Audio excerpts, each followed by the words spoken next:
out to you. And there'll be a picture of the dish on the front, and there'll be a little bit of a write-up inside about the dish and what we're planning.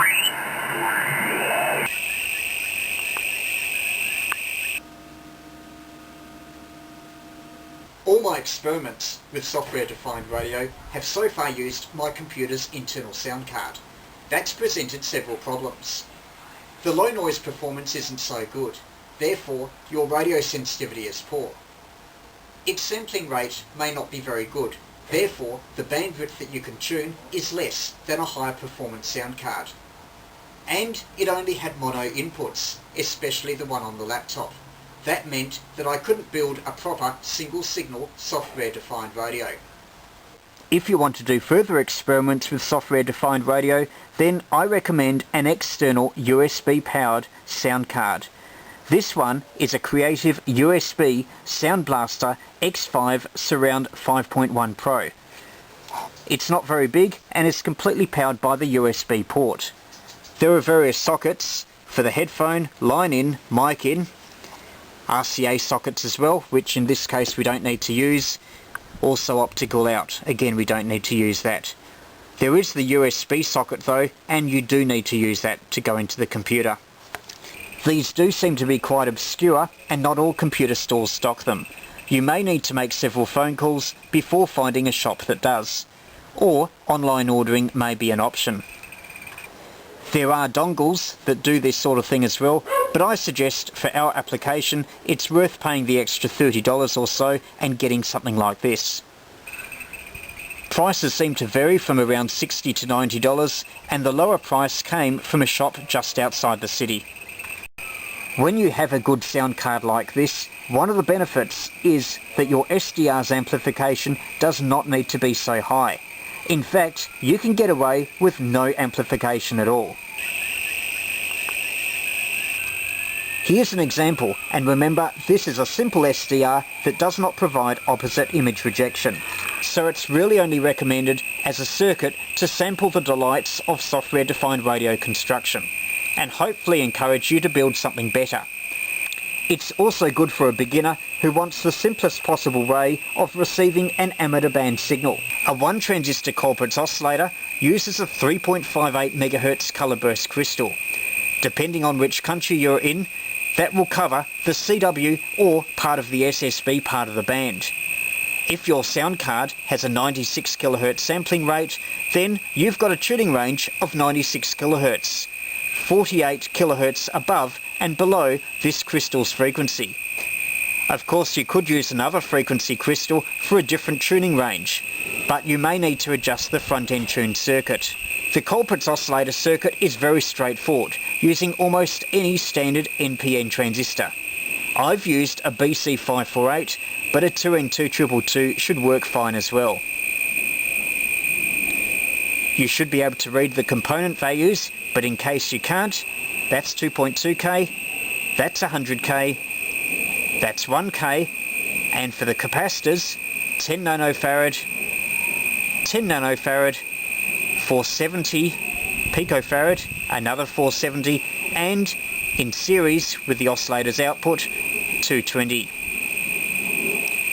The power supply here is 12 volts, although you could use a 9 volt battery. You may even be able to use the USB supply, providing 5 volts. However, beware of noise, which may spoil reception. The mixer circuit is even simpler. The coil I'm pointing to now is simply a 10 microhenry RF choke. Looks like a fat resistor. You wind 3 turns over it and that's your antenna connection. In parallel with the 10 microhenry RF choke are 2 capacitors, 100 picofarads each. That 200 picofarads resonates with 10 microhenries on about 3.5 or 3.6 megahertz. If you're using a different crystal or want to cover a different frequency, then you'll need to change those values. The diode here, an OA95 or 1N34A or 1N60, is a germanium diode such as used in a crystal set. And finally, the audio output is taken from the junction of the diode and the RF going into it. A 47K resistor there, 3.3K and 1 nanofarad. That goes into the computer sound card. Because this radio doesn't have any gain of its own, you should use the most sensitive possible connection on the sound card, i.e. the microphone input. Of course that will often only be mono, but for this case it doesn't matter. It will however work with the line input, but your volume won't be as much.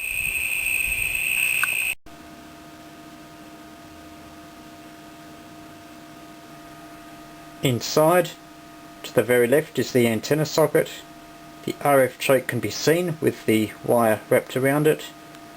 Then the glass diode, which is the heart of the mixer circuit. And the top right you can see the rectangular crystal. Then the transistor, which forms the crystal oscillator. The receiver sounds great, and you'll hear many stations. The audio quality will also be amazingly good.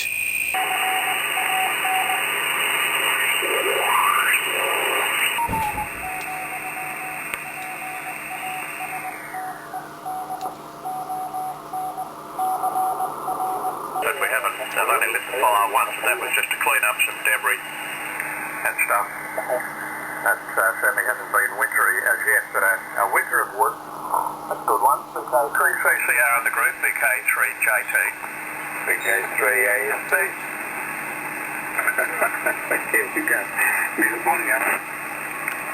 Signals appear on the screen twice. They appear as a mirror image about the centre frequency. The desired signal is lower sideband in this case, and the undesired signal, the image, applies at the other end of the dial, and that can be resolved as upper sideband. This can pose interference problems if there are signals on equal side of the centre frequency. One way to overcome this is to allow the centre frequency to be adjusted slightly.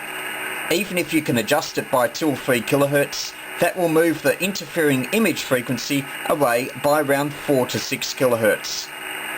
You could use a ceramic resonator or a VXO to provide that sort of frequency shift.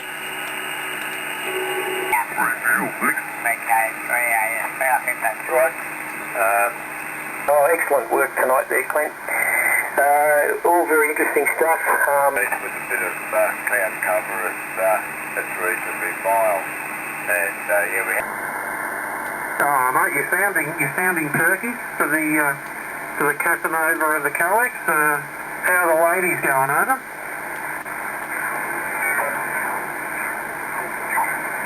Gauge. Yeah, fine, Clint, VK3, EKH, this is VK3YE. The 30-foot dish is a big sale, so we need all that in the next 12 to 2 years, 12 months to 2 years, and I shall keep you guys abreast of it all. But for those who are ASC members, the latest crux is about to be sent out to you, and there'll be a picture of the dish on the front, and there'll be a little bit of a write-up inside about the dish and what we're planning to do.